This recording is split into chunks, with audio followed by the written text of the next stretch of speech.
आई बनायला काहीच वाघिणीचेच लागते, वाघाची आई बनायला काहीच वाघिणीचेच लागते. म्हणून तर राजमाता जिजाऊ तुमच्या चरणापुढे मान माझी सदैव झुकते, मान माझी सदैव झुकते. सन्माननीय व्यासपीठ पूज्य गुरुजन वर्ग वैद्य दंपती माझे विद्यार्थी मित्र व मैत्रिणी, स्वराज्याच्या राजमाता राष्ट्रमाता जिजाऊ बाळासाहेब यांच्या कार्याबद्दल माहीत नाही असा एकही व्यक्ती आपल्या महाराष्ट्रात सापडणार नाही. जिजाऊंनी स्वराज्याचे स्वप्न बघितले, ते स्वप्न फक्त स्वप्नच नव्हे तर ते सत्यात सुद्धा उतरवले. एक उडाली ठेंगणी लाख पेटल्या मशाली, एक उडाली ठेंगणी लाख पेटल्या मशाली. स्वराज्याच्या संकल्पनाची नवी पहाटी झाली, नवी पहाटी झाली. आई ही जगातील सर्वात मोठा योद्धा असते.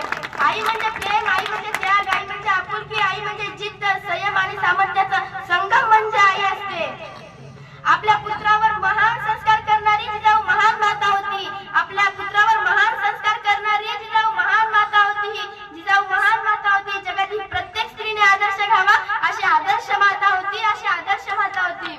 मित्रांनो, जिजाऊ या काही साधारण स्त्री नव्हत्या. त्यांनी प्रत्येक मावळ्यांच्या रक्तामध्ये स्वाभिमान भिनवला. ज्यांनी प्रत्येक मावळामध्ये शुभांना घडवला. जिने वेळोवेळी पत्नी म्हणून शहाजींना धीर दिला. शिवबांच्या मातृत्वाबरोबरच गुरुत्वही स्वीकारले. थोर तुमचे कर्म जिजाऊ, उपकार कधी न फिटणार. थोर तुमचे कर्म जिजाऊ, उपकार कधी न फिटणार. चंद्र सूर्य असेपर्यंत नाव तुमचे न मिटणार, नाव तुमचे न मिटणार. जिजामाता या शूरांना नेहमी सांगत असे, राजे उठा, रयतेसाठी लढा द्या, स्वतःचे स्वराज्य निर्माण करा. पण आजची आई मुलाला सांगते की मुला तू कुणाच्याही भानगडीत पडू नको. म्हणूनच तर आजची पिढी आत्मकेंद्रित बनत जात आहे. जर असा विचार जिजाऊने केला असता तर आज आपण या गुलामगिरीतून सुटलो नसतो.